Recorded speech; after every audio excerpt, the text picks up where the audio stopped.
Kwa nini nilinde afya yangu mifupa mapema kabla sijaweza kupata hizo athari na mapema? Unajua, mifupa imara ndiyo maisha bora ya baadaye.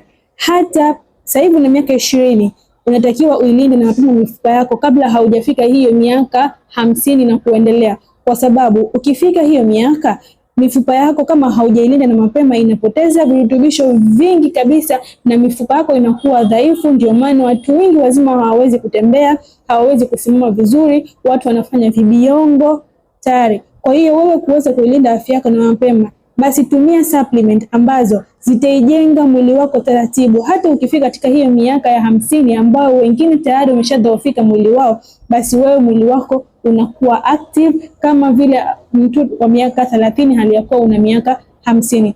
Chukua namba yangu hapo niweze kukusaidia kupatia hivi virutubisho ili kuweza kuimarisha afya yako. Ni unatumia mara kwa mara kwa ajili ya kuweza kujiweka imara na afya yako.